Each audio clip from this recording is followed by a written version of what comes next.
انہو حمید مجید، بے شک وہ تعریف والا ہے، بزرگی والا ہے۔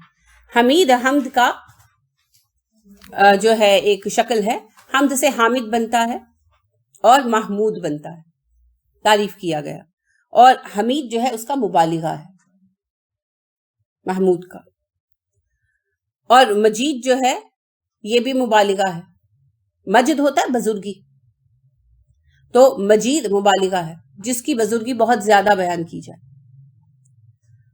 اب دیکھیے یہ جو آیت ہے اس کے جو الفاظ ہیں انہی سے ایک طرح رسول اکرم صلی اللہ علیہ وسلم نے درود پاک کا صیغہ بھی ہمیں سکھایا، تو کوشش یہ کرنی چاہیے کہ وہی درود پڑھا جائے جو نبی صلی اللہ علیہ وسلم نے سکھایا ہے۔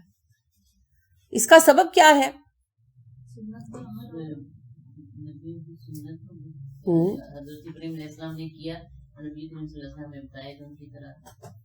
جب دیکھیے صحابہ اہل زبان تھے، جب آپ صلی اللہ علیہ وسلم پر صلاح پڑھنے کا حکم آیا تو باوجود اہل زبان ہونے کے انہوں نے خود صیغے نہیں بنائے بیٹھ کر، آپ سے آ کر پوچھا کہ نبی صلی اللہ علیہ وسلم ہم کس طرح آپ پر صلاح بھیجیں؟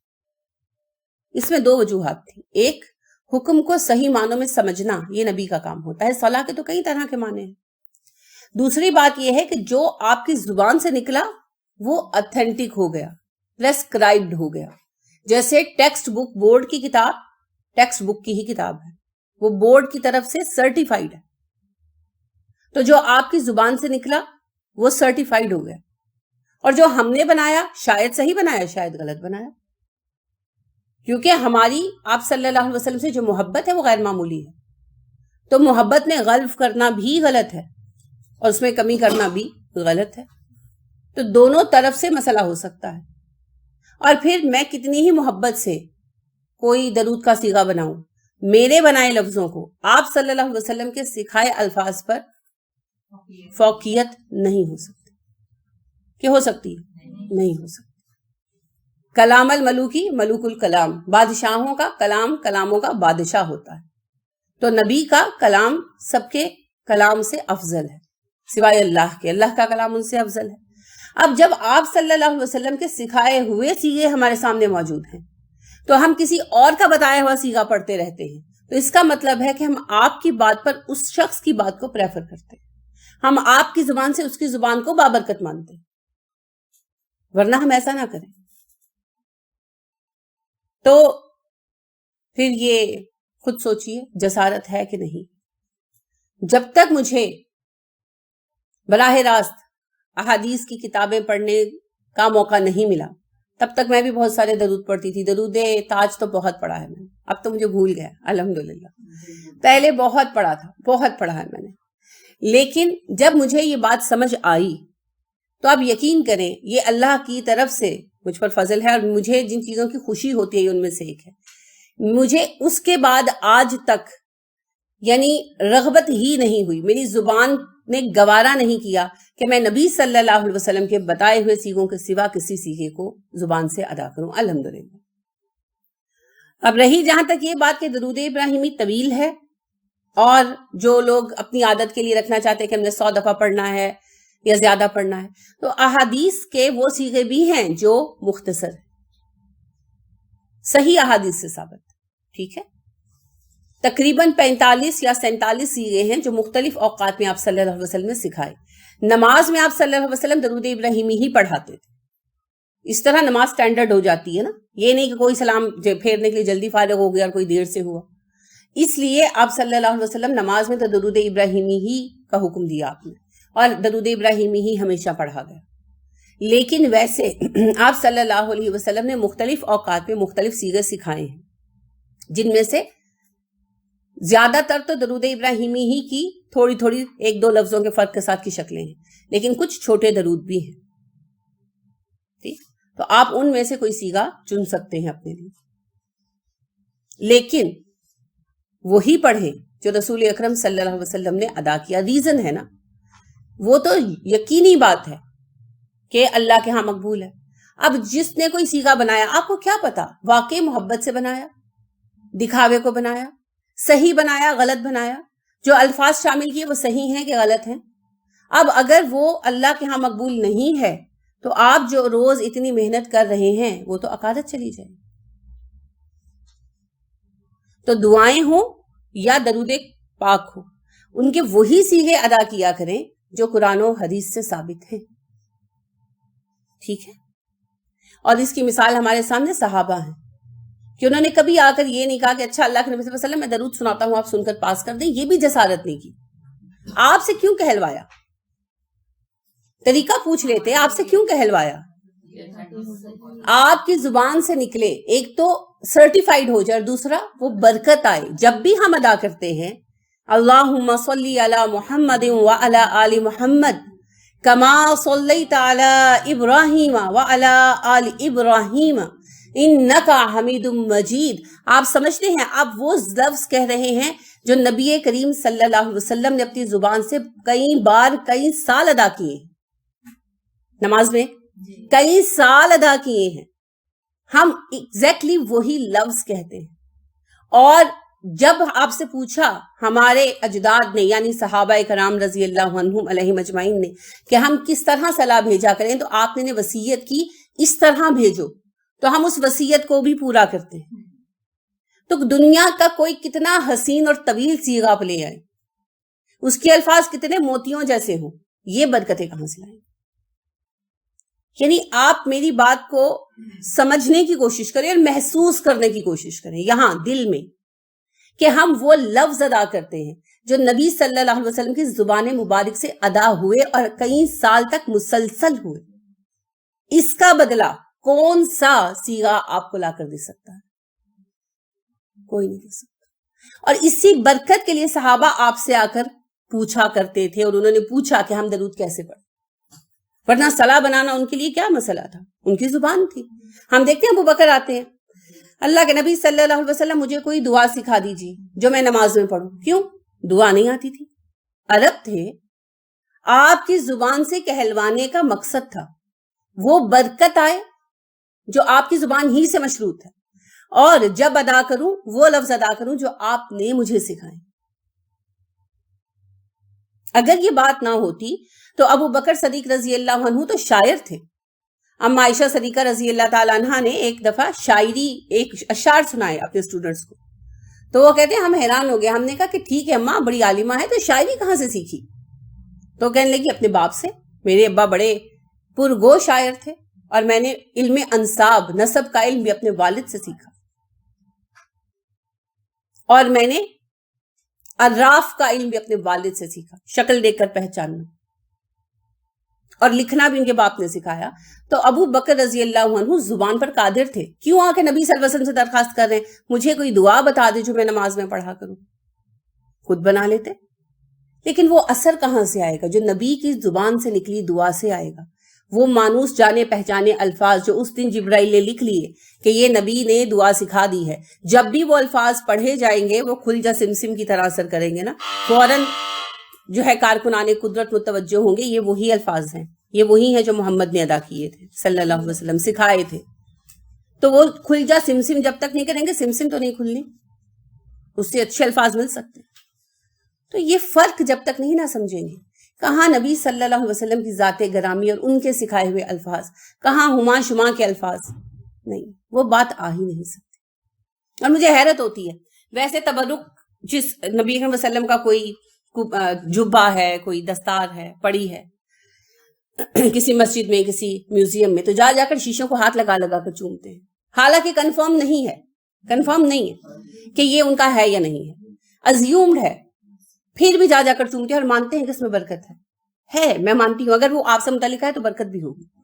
لیکن جو چیز کنفرم آپ کی ہے، مسلسل 1450 سال سے ثابت ہے کہ آپ کی ہے، اس کو نہیں جو ہے وہ قبول کرتے برکت کے لیے. بالکل آپ سچ فرما رہی ہے، وہی تو بات ہے. تبرک آپ صلی اللہ علیہ وسلم کا وہ چیز جس سے آپ کا کوئی واسطہ ہے اس میں برکت ہونا، اس میں کوئی شبہ نہیں ہے. آئی اگریڈ. ٹھیک ہے، شرط یہ ہے کہ وہ چیز آپ سے ثابت ہو. ٹھیک، اب جتنی بھی چیزیں ہیں ان کے جیسے کپڑے ہیں یا بال ہیں، ہمیں کنفرم نہیں ہے کہ وہ آپ صلی اللہ علیہ وسلم کے ہیں، کسی چیز کے بارے میں کنفرم نہیں. صرف ایک چیز ہے جو کنفرم ہے اور وہ ہے آپ کے الفاظ احادیث سے آنے والے، اور ان میں نماز میں پڑھا جانے والا درود سب سے زیادہ متفق ہے کہ وہ اتنے 100 سال سے یعنی آج ہم 1440 ہجرہ میں بیٹھے ہیں، متواتر ہمیں پتا ہے، نسل در نسل یقین ہے کہ یہی درود آپ نے اتنے سال تک پڑھا ہے، خود پڑھا ہے۔ تو اس برکت کو کیسے بھول جاتے ہیں، کیسے چھوڑ دیتے ہیں؟ وہ بھی تو شامل ہے۔ تو یہ ہے، کہتے ہیں نا محبت کی باتیں، یہ ہے محبت کی بات، یہ ہے محبت کی بات۔ محبت تو ایسے اظہار کرتی ہے نا۔ اما عائشہ بتاتی ہے نا، نبی کریم صلی اللہ علیہ وسلم میرے ساتھ کھانا کھاتے تو جہاں سے میں نوالا اٹھاتی وہاں سے اٹھاتے، میں پیالے کو منہ لگا کر پیتی پانی تو جہاں پر میں ہونٹ رکھتی وہیں پر رکھتے، یہ محبت ہے۔ تو آپ صلی اللہ علیہ وسلم کے قدم پر قدم رکھنا یہ محبت ہے۔ تو آپ صلی اللہ علیہ وسلم کے الفاظ کی قدر کرنا یہ محبت ہے۔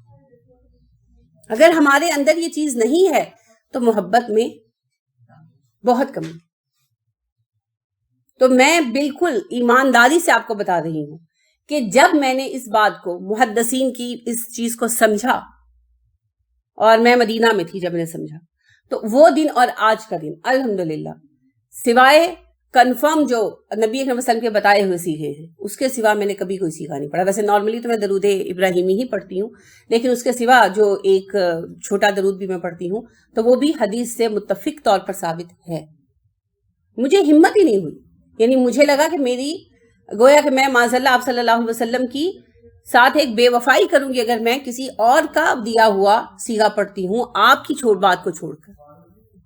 تو بہرحال اس بات پر غور کیجئے گا، یہ بھی باتوں میں سے بات نکلی۔ کم سے کم کتنا اللہم صلی علی محمد، دیکھیے حدیث میں ثابت ہے اللہم صلی علی محمد وعلی آل محمد، یہاں تک یہ ایک کنفرم درود ہے، یہ آپ کو اللہم میں سند کے ساتھ مل جائے گا۔ پھر آپ صلی اللہ علیہ وسلم سے ترمذی میں جو درود آتا ہے جو مجھے محبوب ہے درود ابراہیمی کے بعد، اور میں اس کو شارٹ جب میں نے پڑھنا ہوتا ہے تو پڑھتی ہوں، اللہم صلی علی محمد وعلی آل محمد کما تحب وترضى اللہ، لہو ہے رک جاتا ہے نا، لہ، اللہ جی محمد صلی اللہ علیہ وسلم اور ان کی اولاد پر درود بھیج جیسا تو پسند کرے اور جتنا تو پسند کرے، جس سے تو راضی ہو جائے، ٹھیک ہے۔ تو مجھے مفہوم کے اعتبار سے بھی یہ بڑا جامع لگتا ہے اور چھوٹا بھی ہے، تو یہ جو ہے میں کثرت سے پڑھتی ہوں۔ اس کے علاوہ کئی سیغے ہیں، انشاءاللہ ان کو ہم ڈسکس کریں گے تفصیلاً، لیکن ابھی یہ ہے کہ اس بات کو سمجھنے کی کوشش کریں۔ یہ جو سیگا کما سے بتا رہا ہوں، یہ ہم کافی بالکل لگا لیتے ہیں۔ رسول اکرم صلی اللہ علیہ وسلم نے یہ جو ہے اس کو شامل کیا ہے، یہ ان دعاؤں کا باقاعدہ حصہ بنایا ہے اور اس درود کا بھی حصہ بنایا ہے، کیونکہ یہ جملہ بڑا جامع ہے، کما تحب وترضى اللہ، اتنا جتنا تو پسند کرے اور جتنے سے تو راضی ہو جائے۔ اب اللہ کتنے سے راضی ہوتا ہے وہ اللہ کا معاملہ ہے، تو ہم سے اللہ اتنا لے لے جتنے سے اللہ راضی ہو جائے۔ پڑھی جاؤ، نہیں بات یہ ہے کئی لوگ نا اپنی عادت کے لیے وظیفے سے بنا لیتے ہیں، یعنی ویسے وظیفے بری بات ہے لیکن عادت کے لیے ایک تعداد مقرر کرنے میں حرج نہیں ہے۔ تو بعض لوگوں نے زیادہ تعداد مقرر کی ہوتی ہے، جیسے 500 دفعہ پڑھنا وغیرہ، اب ان کو ہوتا ہے کہ درود ابراہیمی لمبا ہے، تو وہ پھر ایسا چھوٹا درود جو حدیث سے ثابت ہو، جیسے اللہم صلی علی محمد، یہ کنفرم ہے، پھر اسی طرح اللہم صلی علی محمد وعلی آل محمد، یہ بھی کنفرم ہے، بڑی صحیح سندوں سے کنفرم ہے، یہ مختصر ترین درود ہے۔ تو پھر بجائے اس کے کہ ادھر ادھر سے پڑھیں آپ یہ پڑھ لیں، ٹھیک ہے۔ تو اس طرح سے آپ اپنے لیے سلیکٹ کر سکتے ہیں، وہ آپ کی اپنی رضا پر ہے۔ ویسے میں خود بھی کسی تعداد سے نہیں پڑھتی، کھلا پڑھیں درود پاک جتنا چاہے پڑھیں، اور اس میں پھر درود ابراہیمی پڑھتے رہیں، بہت اچھی بات ہے، اچھی بات ہے۔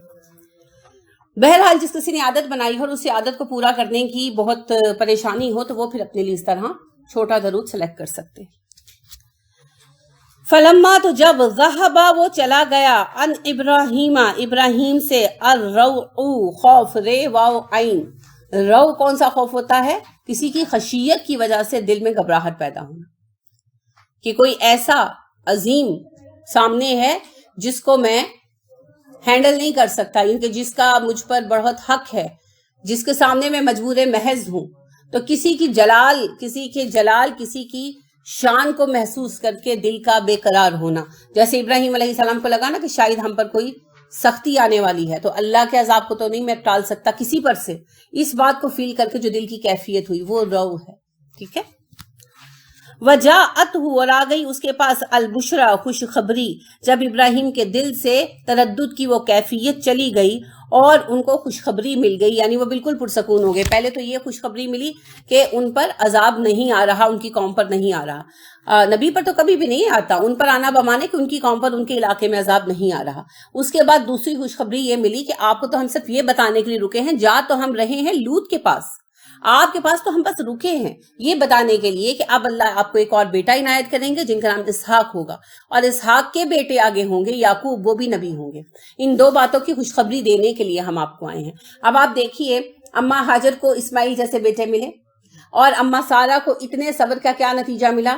دو ماشاءاللہ نبی ان کی نسل میں آنے کی خوشخبری سنائی گئی کہ آپ کے ہاں ایک بیٹے اسحاق پیدا ہوں گے جو نبی ہوں گے انشاءاللہ، اور دوسرے بیٹے اسحاق کے بیٹے یعقوب ہوں گے آپ کے پوتے، تو وہ بھی نبی ہوں گے، اور پھر یعقوب کے ماشاءاللہ سے یوسف بھی نبی ہوں گے۔ تو صبر کے یہ انعامات، لیکن صبر کے ساتھ۔ اب دیکھیں اگر اماں سارہ ہر وقت روتی رہتی، یا جیسے ہمارے یہاں کہانیاں بنی ہوئی ہیں کہ اماں سارہ نے کہا کہ اس کو بچہ ہوا ہے، مجھ سے سہل نہیں ہوتا تو اسے چھوڑ آؤ، تو اس وجہ سے ابراہیم چھوڑ آئے، اس طرح کی اگر باتیں ہیں تو پھر تو اماں سارہ کو ایسا اعزاز نہیں ملنا تھا کہ ملنا تھا، نہیں ملنا تھا، کیونکہ انعامات تو صابروں کے لیے ہیں، ان اللہ مع الصابرین، انعامات تو صابروں کے لیے ہیں، لہٰذا انہیں یہ اعزاز ملا کیونکہ وہ صابر تھی، انہوں نے بہت جمیل صبر کیا تھا۔ تو جب ابراہیم علیہ السلام پوری طرح پرسکون ہو گئے، اب دیکھیں خوف گیا، نارمل ہوئے، اور پھر خوشخبری ملی، تو کتنے خوشی ہوں گے اس ٹائم، خود ان کے بھی گمان میں نہیں تھی ایسی بات۔ تو جب یہ خوشخبری مل گئی، یجادلنا، تو وہ جھگڑنے لگا ہم سے، فی قوم لوط، قوم لوط کے معاملے میں، یعنی ابراہیم علیہ السلام فوری طور پر قوم لوط کے متعلق فکر مند ہو گئے۔ اب یہاں جو لفظ آیا نا ہم سے جھگڑا کرنے لگا، یہ بڑا ناز کا لفظ ہے۔ اللہ سے کون جھگڑ سکتا ہے؟ کسی کی ہمت ہے؟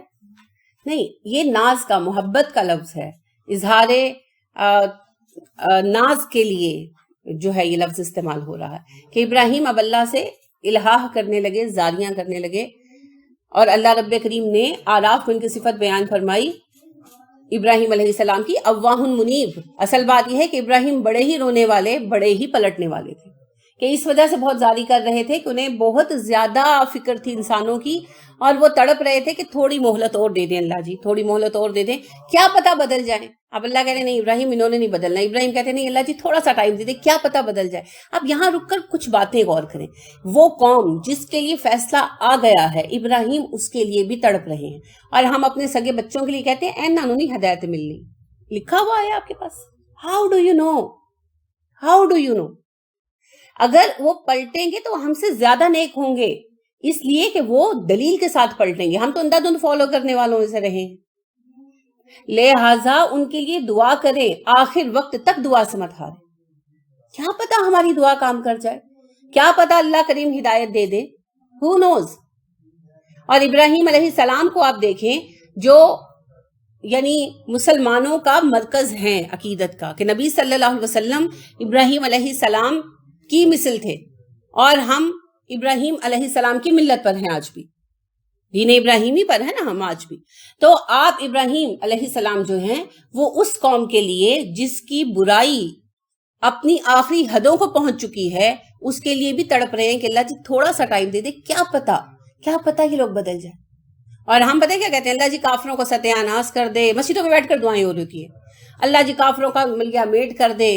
بھئی ایسے نہیں ہوتا، ہدایت کی دعا کرو، رحم کی دعا کرو، جب لوگ بہتر ہوں گے تو برا عنصر خود بخود دب جائے گا۔ جیسے ہم مدینہ میں دیکھتے ہیں جب پورا عرب مسلمان ہوا تو کیا سارے لوگ شریر سے مومن ہو گئے تھے؟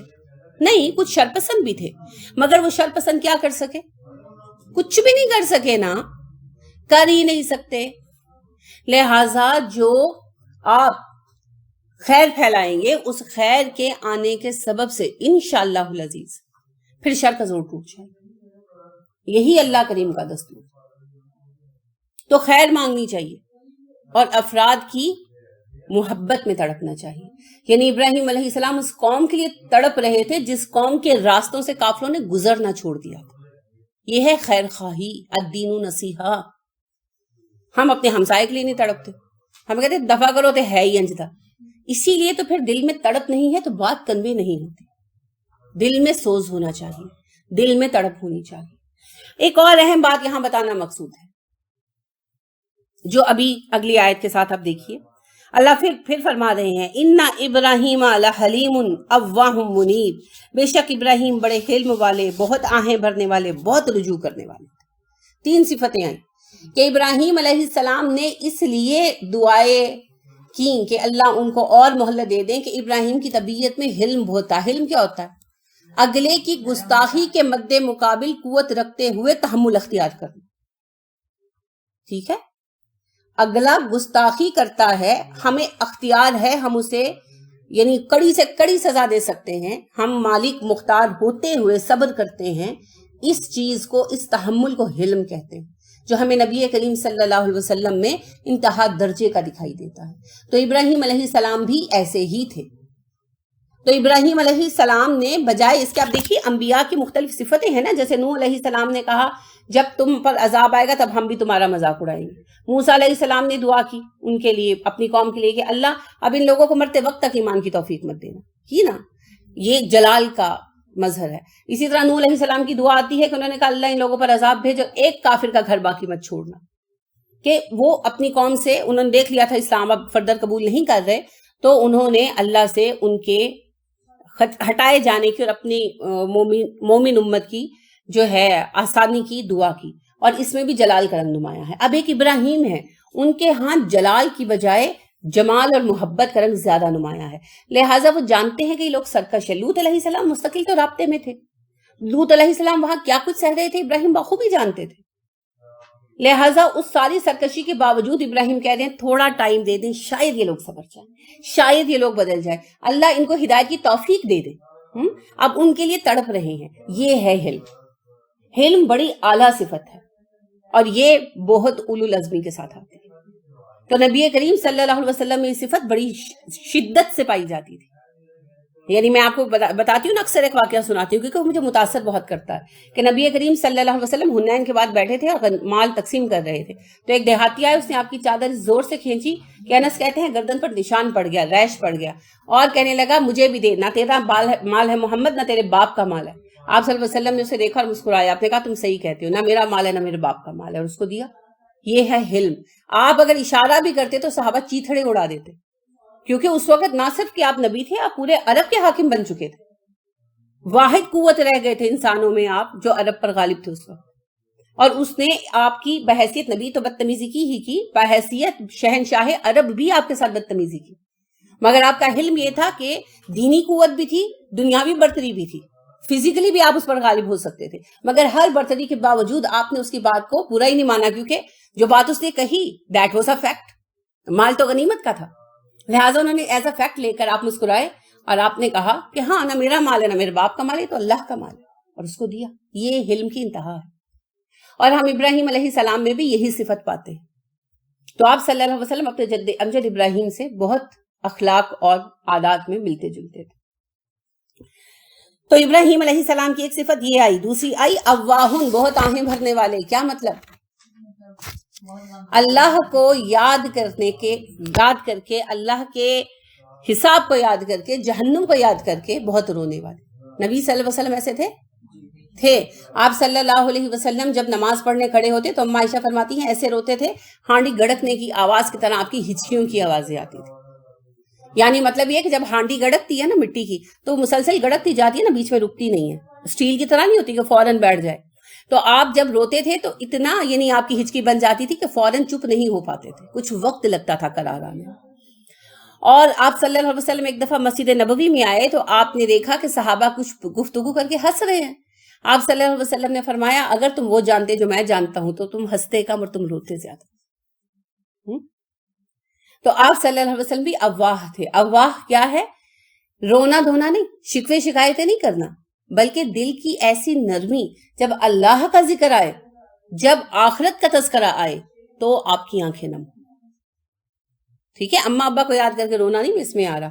عجیب فیشن چلا تھا، سیریسلی میں نے اس چیز کو نوٹس کیا کہ جی محفل نعت ہو رہی ہے، چلیں ہو رہی ہے اچھی بات ہے. اب محفل نعت میں وہ پڑھ رہے ہیں جی مائیں آئے گی کیڑی رتے، اب ساری محفل دھاڑے مار مار کے رو رہی ہے. اب جہان بھر کی، میں حیران رہ گی، جہان بھر کی غیبتیں، اب مجھے یاد تو نہیں ہے. وہ جی کہنے لگے، میں نے کہا کہ یہ آپ نے نعت کی محفل کی ہے، یہ کیا ہے؟ وہ کہنے لگے یہ بھی تو ماں کی نعت ہے. میں نے کہا جی پہلی بات تو یہ کہ نعت نبی صلی اللہ علیہ وسلم کی شان میں ہوتی ہے، دوسری بات ہے یہ ماں کی نعت، یعنی اگر آپ لے لیں تعریفی نظم، اماں کی تعریف تو اس میں کوئی نہیں ہے، پورے خاندان کی غیبتیں بھری ہوئی ہیں. وہ جی ہم آئے، ہاں جی ایگزیکٹلی، ہم آئے تو بھائیوں نے منہ نہیں لگایا، بھابیاں دروازے بند کر کے سو گئیں، سم سارٹ آف دیٹ، مساس نے یہ کر دیا. پورے خاندان کا لٹرلی پورا وہ اس میں اسی قسم کے اشعار تھے نا کہ وہ سسرال میں یہ ہوتا ہے، میکے میں یہ ہوتا ہے. تو ماں، اس میں ٹیپ کا مسئلہ بس ایک تھا، ماں تو آئیں گی کیڑی یہ رتے، اور بیچ میں جو بند تھا 4 لائنوں کا، اس میں کہیں کسی کا رونا تو کہیں کسی کا رونا. کون سا اجر کما رہے ہو بھائی؟ اور اچھا جی وہ محفل کا دل نرم ہو جاتا ہے. سبحان اللہ، نرم تھوڑی ہو رہا ہے، وہ تو اپنوں کو یاد کر کے رو رہے ہیں. وہ تو پھر آپ چڑیاں، وہ کیا ہے، کڑیاں چڑیاں کیا، وہ شادیوں پر جو گانا بجاتے ہیں چڑیاں دے چمبا ٹائپ لگا دے تو عورتیں تب بھی رو لیں گی. عورتوں کا کیا ہے، وہ تو فلمیں دیکھ دیکھ کر روتی ہیں. یعنی مجھے یاد ہے ہماری ایک نیبر تھی، تو وہ میری والدہ کو، انہوں نے ان کا بچہ آیا ہمارے گھر، تو میری والدہ کو کہا کہ 1-2 رومال دے دیں، منہ کے ہینکر چیف جو ہوتے. تو میری والدہ نے پوچھ لیا کہ خیریت، تو کہنے لگا جی امی اور خالہ نا فلم دیکھنے جا رہی ہیں سنیما، تو وہ رومال لے کر جا رہی ہیں.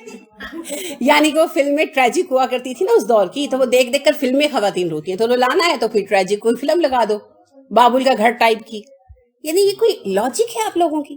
آپ ایک محفل منعقد کرتے ہیں دین کے نام پر، اسے محفل نعت قرار دیتے ہیں، پھر ایسی بیہودہ قسم کی نظمیں پڑھتے ہیں جس کی جذباتیت کی وجہ سے عورتیں روتی ہیں، اور پھر آپ یہ کلیم کرتے ہیں کہ ان کا دل نرم ہو رہا ہے. نہیں، افواہ اس طرح رشتوں کو یاد کر کے رونا نہیں ہے کہ آج میری ماں ہوتی تو یہ ہوتا. یہ رونا دھونا افواہ نہیں ہے، افواہ تو ہے اللہ کے خوف سے رونا. جیسا کہ نبی کریم صلی اللہ علیہ وسلم نے فرمایا، جو آنکھ تنہائی میں اللہ کے خوف سے روتی ہے اسے جہنم کی آگ نہیں چھوئے گی. تو ایک بچی نے اگلے ہی دن مجھے پوچھا کہ ٹیچر یہ حدیث صحیح ہے، اس کی بک میں تھی. میں نے کہا بیٹے یہ حدیث صحیح ہے. تو کہنے لگی اتنی سی بات پر جہنم سے آزادی ہو جائے گی. میں نے کہا بیٹا آپ سمجھے نہیں ہو، جو تنہائی میں اللہ کے خوف سے روتا ہے وہ باقی زندگی جو نارمل تنہائی میں، ہم زندگی کا کتنا حصہ بتاتے ہیں، چند گھنٹے، پورے 24 گھنٹوں میں سے چند گھنٹے اس تنہائی میں ہمیں رب اتنا یاد ہے کہ ہم اس کے خوف سے رو رہے ہیں، تو باقی جو ہماری معاشرتی زندگی ہے، اجتماعی زندگی ہے، ہم اس میں اپنے رب کو کیسے بھول سکتے ہیں؟ اس میں تو رب کے بندے بھی ساتھ ساتھ ہیں. تو وہ بندہ تو پھر مومن ہو جائے گا، متقی ہو جائے گا، اس لیے اسے جہنم کی آگ نہیں چھوئے گی. تو افواہ ہونا ابراہیم علیہ السلام کی بھی صفت تھی، نبی صلی اللہ علیہ وسلم کی بھی تھی، اور صحابہ میں سے بہت سوں کی تھی، خاص طور پر ابو بکر کی تھی، کیونکہ ابو بکر صدیق رضی اللہ عنہ اپنی عادتوں میں نبی کریم صلی اللہ علیہ وسلم کے بہت قریب تھے. وہ تو میں نے کہا نا بہت سارے صحابہ کے مختلف واقعات ہیں، لیکن ابو بکر صدیق رضی اللہ عنہ کو اللہ کے نبی نے کہا کہ ابو بکر کی مثال ابراہیم جیسی اور عمر کی موسیٰ عمران جیسی. موسیٰ علیہ السلام جب تنگ آئے تھے تو دعا کی تھی نا، اللہ جی اس کو توفیق مت دینا اسلام کی. ان کا جلال تھا، موسیٰ علیہ السلام کا جلال ان کی قوم پر طاری تھا. تو آپ صلی اللہ علیہ وسلم نے کہا تھا ابو بکر کی مثال ابراہیم علیہ السلام جیسی ہے اور عمر کی مثال موسیٰ عمران جیسی ہے.